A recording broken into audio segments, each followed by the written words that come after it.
Assalamualaikum warahmatullahi wabarakatuh. Ketemu lagi di channel kesayangan kita dalam program kajian keajaiban Al-Quran. Kali ini saya tidak sendiri, akhirnya Bu Ugi sudah bergabung. Halo, assalamualaikum. Semoga sahabat JMN di rumah dalam keadaan sehat walafiat. Amin. Dan dilancarkan terus segala kegiatannya. Kali ini saya kedatangan tamu nih yang sangat spesial, Mojong Purwakarta. Siapa? Kenalkan dulu. Assalamualaikum warahmatullahi wabarakatuh. Waalaikumsalam. Sampurasun. Saya Wita, masyarakat Purwakarta. Iya, sip. Ini adalah Teh Wita dan Ibu Ugi. Halo, assalamualaikum untuk kedua kalinya. Oke, sahabat JMN di rumah, seperti biasa kita ada narasumber yang kece-kece. Om Gunawan. Halo, assalamualaikum. Waalaikumsalam warahmatullahi wabarakatuh. Oke Om, gimana? Ada pengumuman? Bu, ada pengumuman nggak? Ke pengumuman tidak ada. Tidak ada Om Gunawan, ada yang mau disampaikan? Oke, baik. Sebelum kajian. Bismillahirrahmanirrahim. Assalamualaikum warahmatullahi wabarakatuh. Waalaikumsalam warahmatullahi Mengingatkan kembali buat rekan-rekan yang berminat belajar, dibuka kelas baru di bulan Desember di 3 tempat di Purwakarta, di Bogor, dan di Tebet, Jakarta Selatan. Jadi alamat-alamatnya kemarin sudah di-share di channel ini di episode sebelumnya ya. Jadi yang berminat silahkan dilihat dan kemudian di-post alamatnya di mana. Dan untuk harinya itu hari Minggu di Tebet dan hari Sabtu untuk di Bogor. Kalau di Purwakarta justru ada 2, Sabtu dan Minggu. Tapi mulai kita beroperasi mulai bulan Februari. Itu gratis ya? Oh, gratis. Iya, gratis. ganti pungut biaya tidak? Jangan lupa nanti bawa Quran masing-masing ya. Yang sip. format 18 baris. Sip, mantap. Jadi itu untuk pengumumannya. Oke, kalau begitu langsung saja. Bu, langsung ya? Ya, silakan langsung saja. Om Gun, apa nih kajian untuk episode kali ini? Jadi untuk hari ini sebetulnya kita mengevaluasi aja dulu ya. Dari episode kita sudah 20 episode. Ya, 20. Jadi iya nggak terasa. Jadi sahabat semuanya, Ibu Wita ini salah satu penonton yang setia dari episode 1 sampai episode 20. Jadi semua episode ditonton sama Ibu Wita ini. Jadi maka kita undang kemari, jadi nanti akan terlihat di data kami siapa yang bisa diundang ke studio. Atau boleh siapapun yang berminat datang juga kan nggak apa-apa ya. Mendaftar di kolom komentar. Gitu. Dan kita lebih banyak sebetulnya hari ini untuk mengevaluasi. Ya, sejauh mana video yang sudah kita upload di YouTube, apakah message-nya sudah tersampaikan atau belum gitu. Dari awal itu Om? Iya, dari episode 1 sampai dengan episode 20. Jadi lebih mengarah ke sana sebetulnya karena ada beberapa yang kirim pertanyaan ke saya juga, salah satunya adalah ini sebetulnya arahnya mau kemana sih ini metode ini? Ada yang juga seperti itu. Gitu. Oh, bertanya seperti itu? Iya, bertanya seperti itu. Jadi barangkali ada masukan-masukan dari Ibu Wita sebagai penonton setia gitu. Mungkin ada pertanyaan atau pernyataan atau apalah namanya, persilakan. Ada yang mengganjal mungkin dari kalau selama ini? mengganjal jadi susah naiknya ya. Enggak sih, karena ini memang temanya evaluasi mungkin ya. Jadi lebih ke sharing aja barangkali untuk merefresh kembali perjalanan ke belakang bahwa matematika Al-Quran ini adalah berdasarkan 18 baris ya. Mohon maaf, yang muncul pertanyaan dasar mungkin ya, kenapa harus 18 baris dan apa bedanya gitu. Toh ayat dari setiap suratnya juga sama, surat pertama sampai dengan surat terakhir juga susunannya sama gitu kan, maknanya juga sama gitu. Yaitu yang menjadi pertanyaan itu kenapa memang harus ada syarat dan ketentuannya gitu ketika berbicara matematika Al-Qur'an gitu. Harus pakai 18 baris gitu Al-Qur'annya. Oke. Gitu, karena kan kalau mohon maaf masyarakat itu kan tidak bisa cepat atau lebih mudah untuk mendapatkan Al-Qur'an tersebut ya gitu, hanya tertentu saja mungkin ya kita bisa dapatkan begitu, Om. Oke, baik. Jadi ini pertanyaan yang menarik sebetulnya. Kenapa yang dijadikan objek kajian, kira-kira begitu bahasanya ya. Objek kajian itu Al-Qur'an yang format 18 baris, kan gitu ya. Iya. Jadi kita ini ada satu metode yang namanya metode struktur Al-Qur'an. Nah, kalau kita bicara tentang metodologi, berarti harus ada objek kajiannya. Ya. Jadi objek kajiannya apa? Objek kajiannya adalah Al-Qur'an yang formatnya 18 baris. Bukan berarti yang kemudian yang format 16, yang 15, kemudian yang 13 salah, tidak. Tapi ini kan metode. Metode ini khusus membedah tentang Al-Qur'an format 18 baris.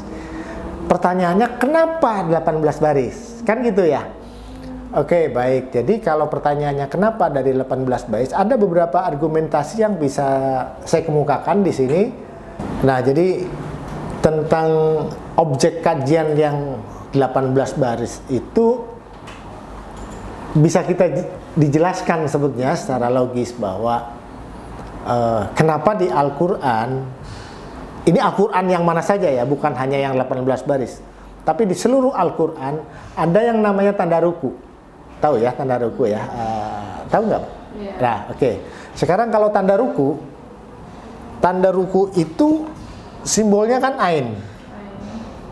Oke?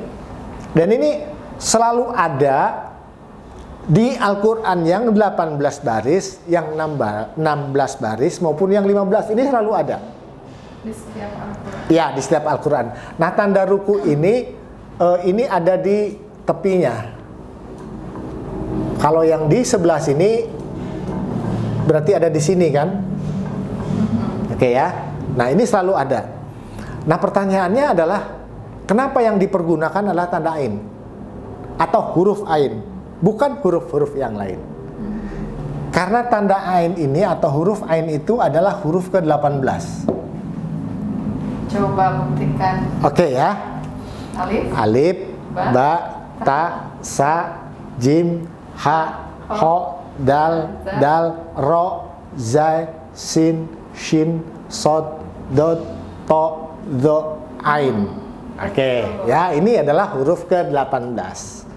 Maka karena ini formatnya 18 baris, yang dipergunakan adalah hurufnya huruf ain. Yang kebetulan hurufnya urutan ke-18. Apakah itu kebetulan? Nah, ini makanya pertanyaan Ibu Wita tadi, kenapa yang digunakan itu dalam metode ini adalah Al-Qur'an yang format 18 baris. Karena simbol di tepi Al-Qur'an, tanda rukunya menggunakan huruf ke-18. Oke? Nah, ketika Rasulullah pertama kali menerima wahyu sekalipun, itu berangkat dari Gua Hira. Di Al-Qur'an ada surat tentang gua, yaitu surat ke-18, yaitu suratnya adalah Al-Kahfi. Ini juga surat ke-18. Jadi pesan yang mau disampaikan, kenapa yang Al-Qur'an yang kita pergunakan sebagai objek kajian adalah format 18 baris, karena dari sejarahnya Al-Qur'an itu sudah Al-Qur'an awalnya turun itu ada di gua. Jadi sejarahnya mau disampaikan di sini bahwa Al-Qur'an awal mula turunnya berada di gua. Jadi inilah salah satu argumentasi bahwa kemudian kenapa kita pergunakan format yang 18 baris. Yang kedua, format yang 18 baris rata-rata atau lebih banyak tanda rukunya atau tanda ainnya ini masih ada angkanya, Bu. Di sini misalnya ada angka 1, terus angka 2, terus kemudian angka 8 gitu. Ini ada angka-angkanya. Nah, angka-angka inilah merupakan satu tanda atau petunjuk tentang anatomi tubuh manusia. Nanti di kajian ini nanti episode selanjutnya akan kita bahas. Kalau ini kita bicara tentang anatomi tubuh, berarti terkait dengan ilmu kesehatan. Kalau ilmu kesehatan berarti terkait dengan sifa pengobatan. Nanti akan ke sana arahnya. Artinya bahwa kenapa kita pergunakan Al-Quran yang format 18 baris? Karena secara simbolik, simbol-simbolnya masih lengkap. Nah, silakan sahabat CMN yang di rumah coba cek di Al-Quran yang format 16 baris dan 15 baris, apakah tanda ainnya masih ada angkanya atau tidak. Karena ini berkaitan erat dengan titik-titik anatomi tubuh. Konsekuensinya apa? Konsekuensinya adalah ini bisa menjadikan satu bentuk sifat atau pengobatan. Jadi nanti kalau kita sudah di episode beberapa kita akan sampaikan, misalnya untuk pengobatan ini yang dipergunakan adalah ayat ini sampai ini, dasarnya adalah dari penelitian, kemudian kita ketemu formula untuk bacaan dan komposisinya nanti akan diberitahu. Dikira itu jawabannya, Bu Wita. Mungkin bisa mewakili para penonton di rumah ya. Mudah-mudahan pertanyaan dari Ibu Wita. Karena Ibu Wita ini paling rajin, dari episode pertama sampai dengan 20 nonton terus ini. Mungkin itu penjelasan saya, Ibu Wita. Karena saya harus banyak belajar, Pak. Ada pertanyaan lain mungkin? Bu Ugi? Ya, kalau saya ingin mengetahui nih, kan ini kan metode numerik Al-Quran. Nah, Ya. asal mulanya itu gimana sih sampai terjadi ada metode numerik Al-Quran berdasarkan Al-Quran 18 baris? Sejarahnya atau penemunya? Apa Mas Kun punya guru juga ini? Ya guru ya pasti punya. Nah, asal mulanya maksudnya ya gitu Ya. kan. Jadi gini, kalau secara historisnya ada seseorang yang bernama Lukman Abdul Qohar Sumabrata. Beliau adalah seorang hafiz Al-Quran dan beliau lahir di Garut. Jadi metode ini adalah produk lokal sebenarnya. Artinya orang Indonesia, orang Garut, karena lahir di Garut. Orang Orang Jawa Garut Barat harus bangga ini. di Garut. Nah, jadi intinya bahwa beliau mengkaji atau mendalami Al-Quran ini karena ada sesuatu ketidakpuasan dengan metode yang selama ini sudah berkembang. Artinya ini pasti ada sesuatu yang bisa dieksploitasi lagi agar orang Islam itu tertarik. Yang pertama ya, tertarik dulu kepada Al-Quran. Harus ditemukan nih metodenya ini bagaimana. Bukan hanya sekedar belajar membaca, tajwid, nahwu, sorof dan sebagainya. Ini pasti ada sisi lain yang bisa dikaji. Nah, kemudian beliau pelajari kira-kira sampai 13 tahun lamanya lah. Baru tahun 80-an, 82, 83-an, beliau baru dipublish. Artinya mengajak ada beberapa kawan yang dijadikan teman diskusi, akhirnya jadilah murid. Itu sekitar tahun 83-an. Jadi beliau publish, artinya dikenal oleh masyarakat. Metode ini disebarkan ke dalam masyarakat sekitar tahun 83. Jadi masih relatif muda metode ini. Seperti saya ya, menginjak usia 40. Nah, 83. Oh, simbol. Nah, jadi awal mulanya adalah ada satu motivasi dari penemunya, bagaimana orang Islam itu yang pertama adalah tertarik terhadap Al-Quran. Jangan cinta dulu deh, tertarik aja dulu untuk mau membuka Al-Quran. Ini apa nih yang menjadi trigger untuk orang itu mau gitu.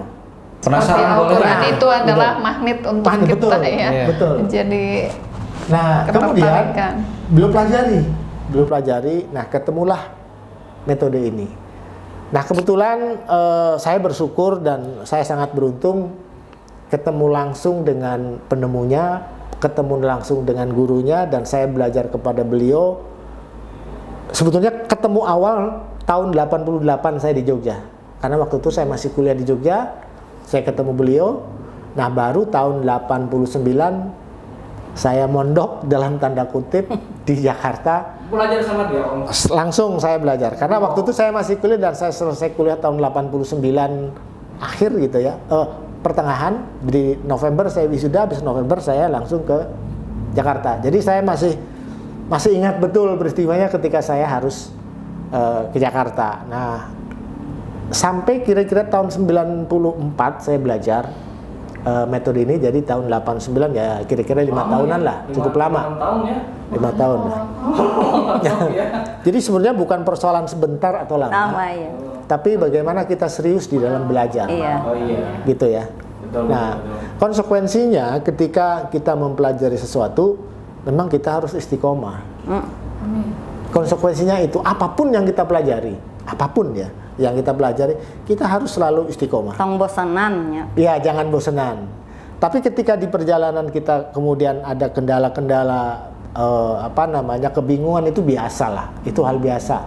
Karena kita dituntut untuk lebih banyak lagi membaca buku tentang literatur pendukung tentunya ya. Jadi bukan hanya kemudian kita ansih baca Quran, ilmu yang lain kita tutup, enggak. Karena ini berkaitan dengan metodologi. Metodologi berarti harus ada referensi dari literatur yang lain sebagai suatu bentuk pendukung tentunya. Jadi itu Ibu Ugi, jadi metode ini ditemukan oleh almarhum Bapak, udah almarhum. Beliau meninggal tahun 96. Jadi orang asli Garut gitu ya. Pernah tinggal di Pangandaran, kemudian pernah juga tinggal di Cipanas, Cianjur, dan akhirnya menetap di Jakarta. Itu di Tebet. Beliau bisa dikatakan profesor ya, Om ya? Memang beliau itu profesor. Profesor. Ya, profesor. Soalnya penemu gitu ya. Ya, penemu. Dan ada beberapa, memang saya tidak mau sebut di mana university yang mengangkat dia menjadi seorang profesor, tapi beliau sendiri mengatakan bahwa buat apa sih yang namanya gelar kalau gelar itu tidak bermanfaat untuk orang Maslahat ke masalah. Ya. Itu intinya ada di sana. Kan? Iya. Amazing, luar biasa. Iya, amazing. Jangan betul. berbangga Wah, dengan gelar Dengan ya. gelar. Quotes yang bagus itu, Om. Iya. Jadi Cukup intinya saja nama yang jelas. intinya bahwa evaluasi yang hari ini kita lakukan sebetulnya lebih pada apakah metode atau materi yang saya sampaikan ini message-nya sudah sampai atau belum. Ini kira-kira Ibu Wita ini kan mewakili dari sekian ribu penonton. Penonton setia. Penonton kan? setia dari Nah, maka 1 sampai beliau kita undang untuk kira-kira mewakili lah. Iya, kalau saya pribadi, karena memang dulu waktu dari masih saya kecil sampai dewasa, itu kan belajar Quran hanya sekedar membaca teks dan tajwid serta terjemahan. Arti dalam artian bukan berarti terjemahan menganalisa gitu. Ketika mendapatkan ilmu baru yang seperti sekarang ini saya dapatkan, ya memang itu menambah lagi wawasan kita untuk bisa lebih memperdalam mengenal Al-Quran, bahwa segala sesuatu dari mulai hidup sampai mati gitu kan, dari mulai bangun sampai tidur itu memang sudah dari dulunya ya. Udah termasuk nanti mungkin ini kedepannya untuk pengobatan sifa yang tadi disinggung gitu. Ya nanti saya tunggu episode itu. Insya Allah. Dan satu hal lagi ya Bu, bahwa metode ini tidak tidak membuat satu ibadah baru. Iya. Itu tidak. Tidak berlawanan Tidak. dengan aturan Tidak. ini ya. yang sudah ada. Sudah, Tetapi justru ya. ada satu basic yang selama ini kita mungkin lupa. Sebetulnya tahu tapi mungkin tidak tidak kepikiran atau luput dari pengamatan kita ya, bahwa mohon maaf nih, jangan sekali-kali kita melakukan sesuatu ibadah hanya sekedar menggugurkan kewajiban. Metode ini salah satunya adalah untuk tahu sesuatu ibadah, karena memang kita harus melaksanakan itu. Jadi bukan merupakan satu seperti kewajiban lagi, tapi memang loh saya ini butuh ini ternyata gitu loh kira-kira. Jadi metode ini mengarahkan untuk ke sana, bahwa kenapa kita kemudian disuruh sholat, apa itu sholat, nah semuanya akan terjawab di metode ini. Sebenarnya di episode sebelumnya sudah dijelaskan, misalnya kenapa Isya 4 rakaat, terus kemudian Maghrib 3 rakaat, yang selama ini mungkin tidak terjawab, tapi kemudian dengan bantuan metode ini paling tidak ada gambaran, oh ternyata seperti ini. Nah jadi intinya bahwa metode ini salah satunya adalah bagaimana kita mengerjakan ibadah yang kita lakukan dan kita tahu kenapa kita harus lakukan ibadah itu. Baik. Itu intinya. Seperti halnya dulu kita bercerita ketika kita terlahir ke dunia, bayi kan belum tahu saya ini harus beragama apa kan gitu. Ketika mengapa ayahnya yang wajib ya yang harus mengadani itu kan gitu. Nah itu mungkin salah satu bukan ciri bahwa anak ini memang Islam, walaupun memang secara formal, secara khusus kita kan sebenarnya tidak bersahadat kan. Gitu. Ya. Tidak bersahadat gitu. Islam turunan gitulah ya katakan.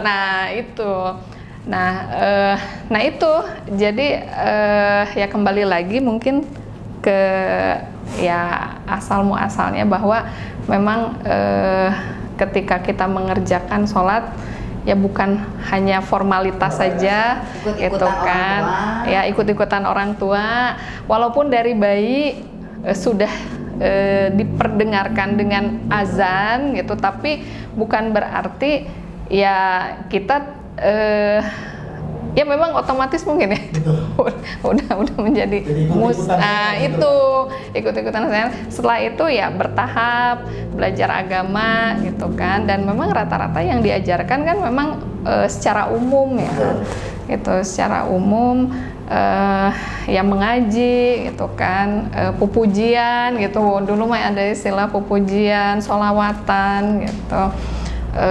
Ya semakin bertambah usia harusnya sih semua orang juga harus semakin sadar dan meningkatkan keilmuannya. Apapun ilmu selama itu baik, termasuk metode ini ya insya Allah kan tidak bertentangan dengan ilmu yang lain ya. Intinya sih kita hablum minallah mungkin ya, yakin gitu, dan hablum minannas. Sebetulnya ada hal yang menarik ketika Ibu Wita bicara bahwa ketika seseorang lahir itu kemudian sang ayah mengumandangkan azan di telinga kanan dan iqomat di telinga kiri. Saya tambahin tadi ya, iqomatnya tidak disampaikan. Sebenarnya ada dua itu. Nah, ada satu pemikiran atau dari metode ini, pesan yang mau disampaikan sebetulnya apa sih, kenapa harus ada? Kan selama ini tidak ya. Kenapa nggak mengaji? Nah, betul. Nah, sekarang begini. Kenapa nggak bersahadat? Pesannya adalah ketika bayi itu lahir, sebelum mendengarkan suara-suara yang lain, maka perdengarkanlah kalimat-kalimat tauhid. Karena di dalamnya asyhadu an la ilaha illallah wa asyhadu anna muhammadar rasulullah. Nah, kalimat itulah yang kemudian dia memfilter semua bentuk voice yang kemudian didengar oleh si anak tersebut pada saat nantinya ya. Jadi suara-suara yang negatif kemudian disaring. Harapannya sebetulnya adalah itu sebenarnya harapannya.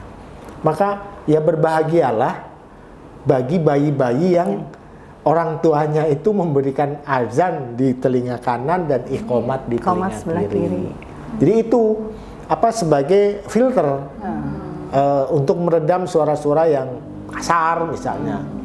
Kalau saya ngomong kan tit gitu ada di itu lah kan. Kalau di YouTube misalnya di televisi ada suara-suara kasar kan biasanya di noise ya di apa istilahnya kalau itu di filter. dia diblokir lah. Ya itu sama seperti itu. Nah itu yang kemudian dia menangkal suara-suara seperti itu sebagai filter. Mungkin itu sih penjelasan saya tentang kalimat azan tadi. Tapi sebenarnya begini, ada yang mau saya sampaikan bahwa saya pernah mengikuti satu sesi ya Bu ya. Bagaimana kita itu bisa menahan diri gitu. Bisa menahan diri.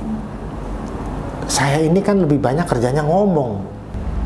Lebih banyak ya. Ada nggak sih yang mendebat Bapak? Banyak.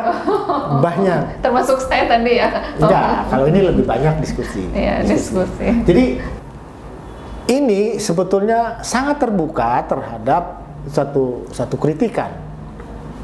Perdebatan ini sangat terbuka. Karena ini adalah hasil pemikiran. Kalau hasil pemikiran dia harus bisa diperdebatkan. Ada kurangnya. Ada. Penemuan kan Ada, ya harus diperdebatkan. Kalau pemikiran kemudian tidak boleh atau tidak mau diperdebatkan, berarti orang itu sebetulnya bukan sedang berpikir, tapi orang itu sedang berdoa. Betul ya? Iya. Kalau berdoa kan nggak boleh diganggu. Iya, betul. Tapi kalau kita sedang berpikir dan kemudian dituangkan dalam bentuk ide, itu silakan diperdebatkan. Yang jadi pertanyaan, setelah metode ini ditemukan seiring waktu dan penemunya juga sudah meninggal dunia ya. Ini apakah ada tambahan-tambahan maksud saya kalau dalam satu penemuan ini kan suka ada inovasi gitu ya. Nah, itu Kurangnya ditambal gitu. Nah, gitu.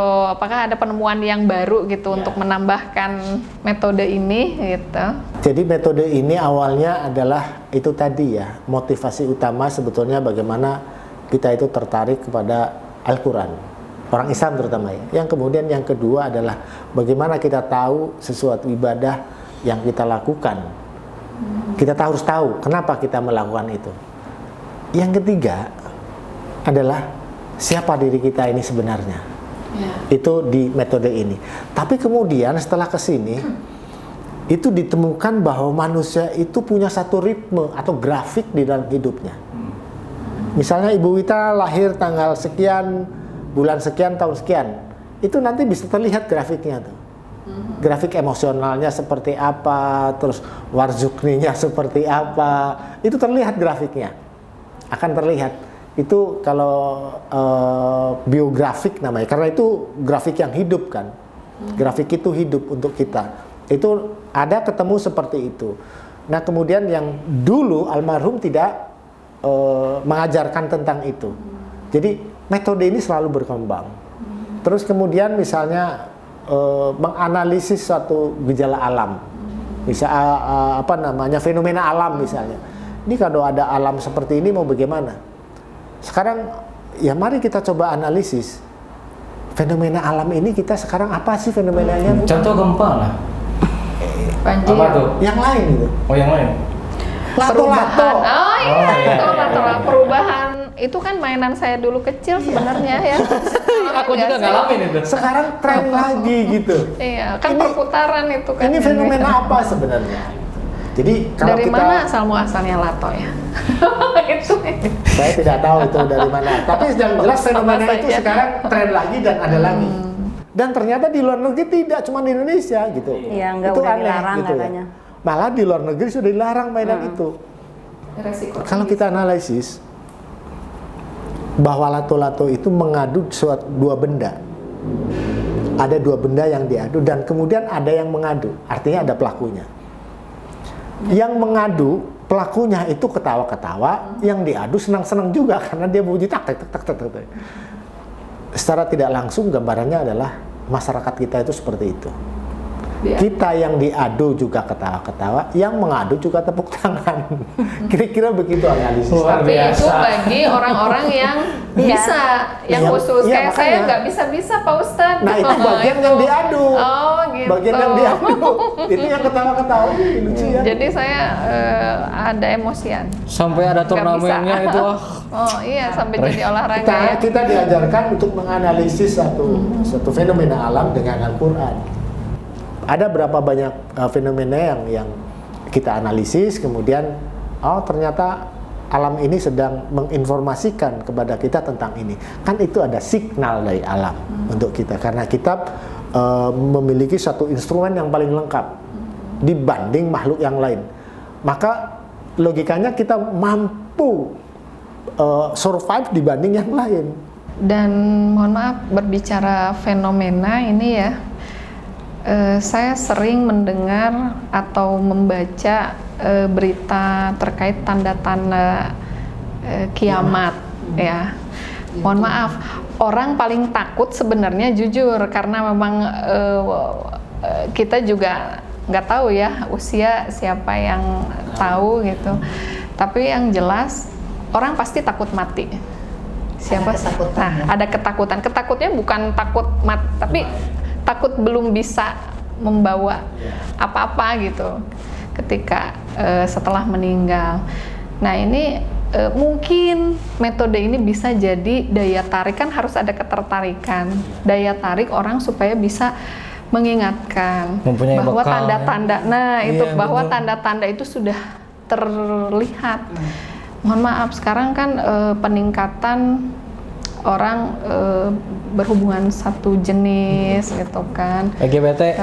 Itu ya, sampai ada negara yang bisa melegalkan Melegalkan, dan lain-lain. ih, Nah itu ngeri. barangkali ini bisa masuk metode kita supaya bisa menarik orang dengan Betul. ya itulah. Saya setuju dengan statement tadi bahwa metode ini sebetulnya mampu menganalisis tentang itu. Mampu menganalisis. Namanya juga analisis. Bisa salah, Iya. bisa benar. Iya. Tapi paling tidak ada yang logis atau enggak sih ini analisisnya, kan gitu. Saya ambil contoh yang paling simpel begini. Ketika ada orang yang meninggal, itu adalah tanda buat orang yang masih hidup. Betul nggak? Ya. Ketika ada orang yang meninggal, pasti tanda bagi orang hidup. Kita pasti begitu. Nah, membaca yang paling simpel adalah seperti itu. Membaca yang paling simpel adalah seperti itu. Kalau ada orang meninggal, berarti kita juga akan seperti itu. Tapi pertanyaannya adalah kapan? Kalau pertanyaannya kapan, sebetulnya dari tanda itu kan bisa ditarik satu benang merah sehingga bisa menjelaskan tentang kapannya. Kok emang bisa dijawab? Bang? Seharusnya. Bisa tahu. Jadi takut. Jadi hipotesisnya gimana ini bisa tahu kita kapan meninggal ini? Makanya bahasa saya perhatikan dulu. Oh iya. Ketika ada orang meninggal Iya. adalah tanda bagi yang masih hidup. Iya. Kalau itu tanda yang paling besar, pesan yang paling sederhana adalah bahwa kita akan seperti itu. Iya. Kan gitu? Tadi kan pertanyaan kapan? Iya, sebentar dulu. Bahwa pesan yang paling sederhana dan paling banyak orang terima adalah kita akan seperti itu. Iya. Betul. Kalau itu pesan yang paling sederhana. Pesan yang paling rumit apa? Ini kan tanda.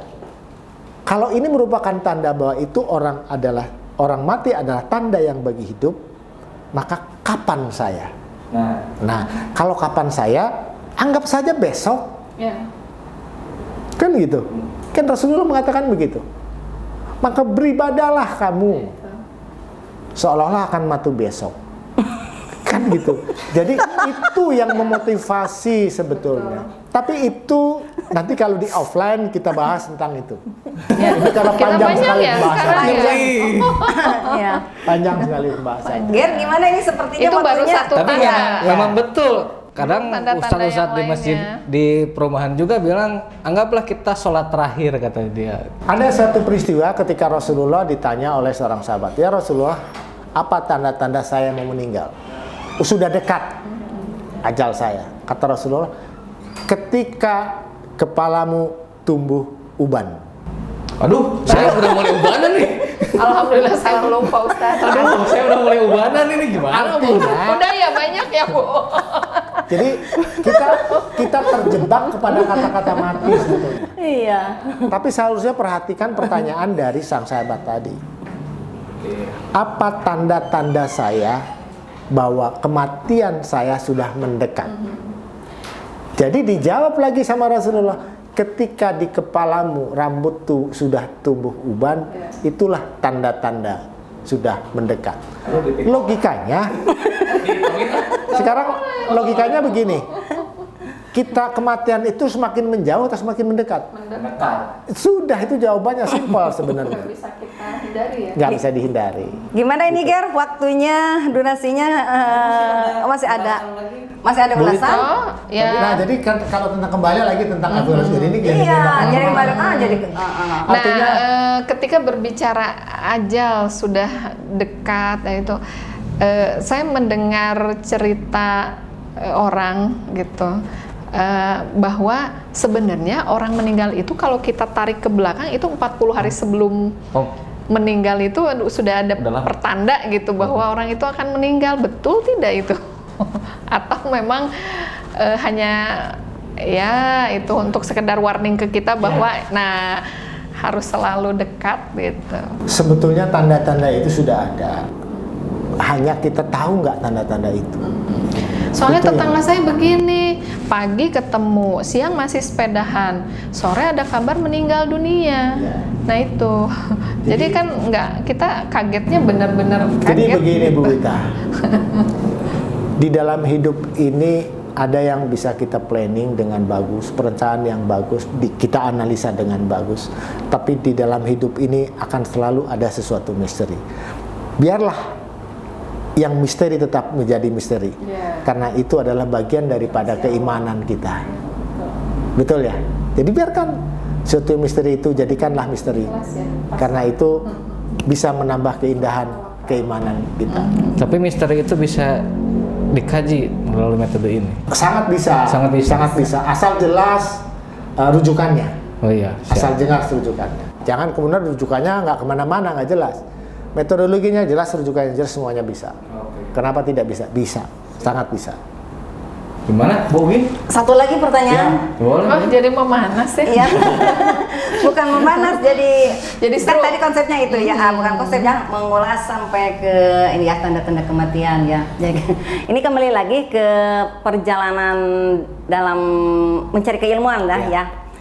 Belajar keilmuan. Adakah gitu kan pengalaman yang sangat menarik gitu, sangat menarik ya dalam perjalanan Om Gun itu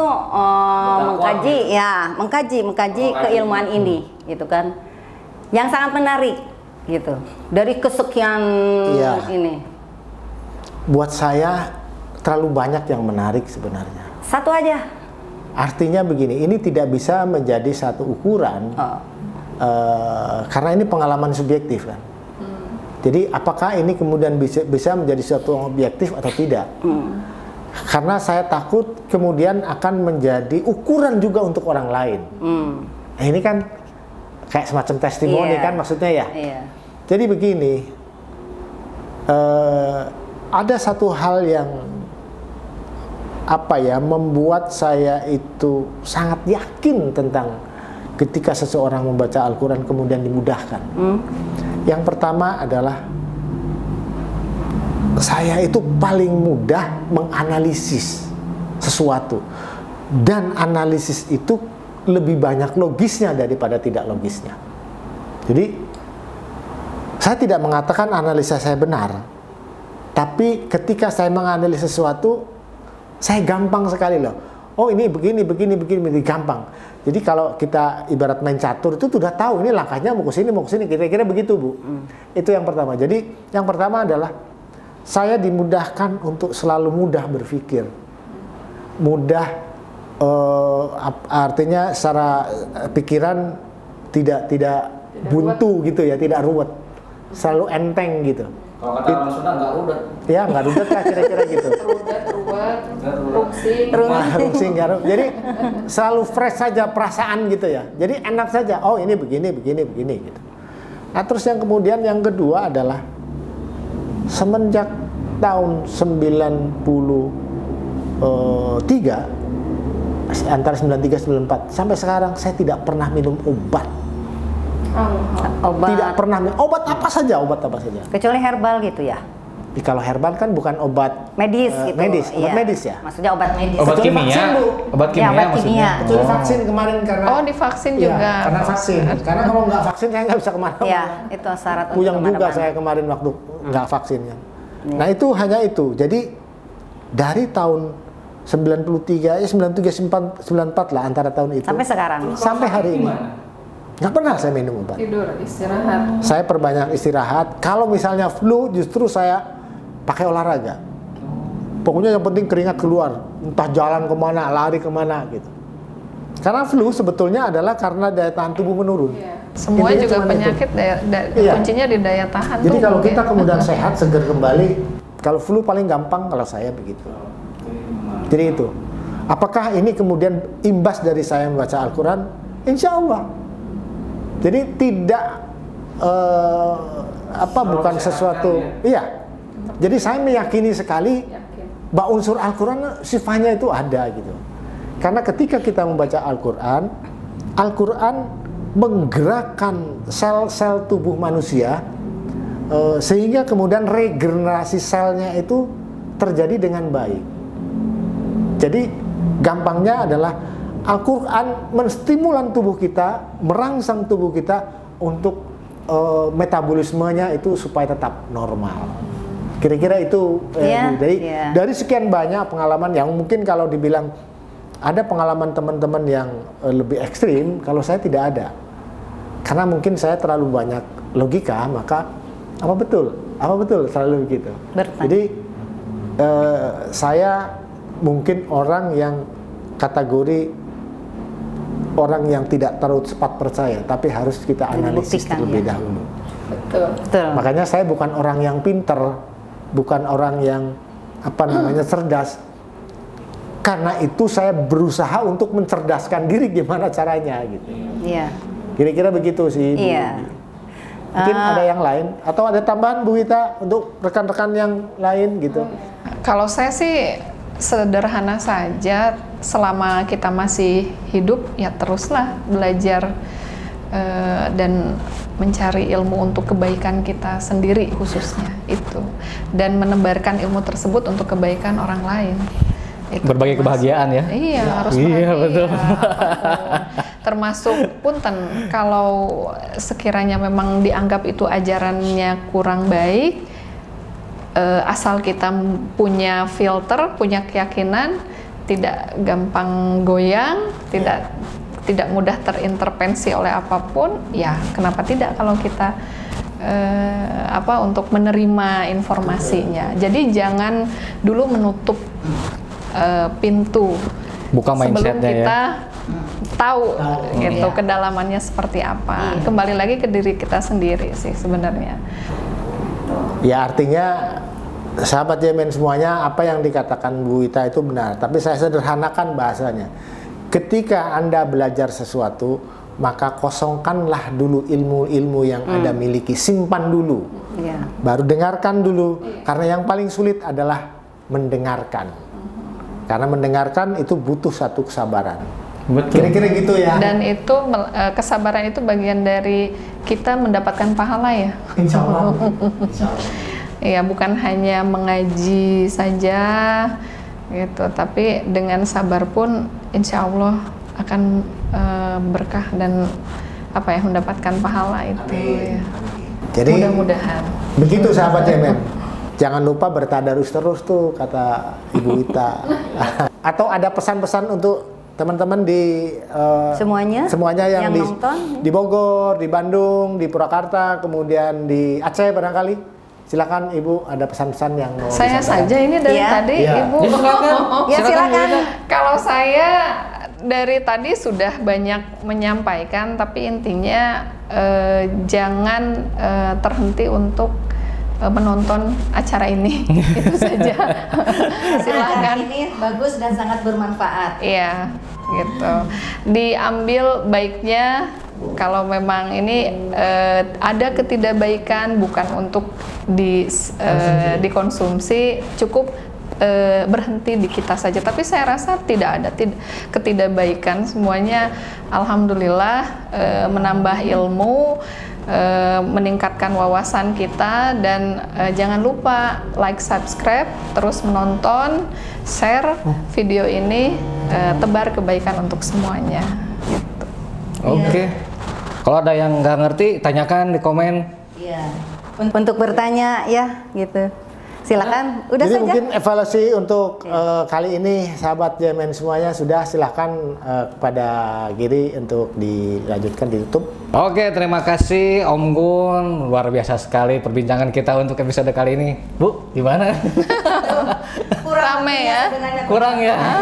Tapi kita Karena terbatas. evaluasi waktunya kan evaluasi episode 1 sampai 20 ya. Jadi memang harus berbeda. Harus lama. Ya udah, nanti kita lanjutin aja evaluasinya. Cukup sekian episode untuk kali ini. Jangan lupa like, comment, subscribe. Biar ada yang ingin tanyakan, silahkan komen langsung. Cukup sekian untuk episode kali ini. Wassalamualaikum warahmatullahi wabarakatuh.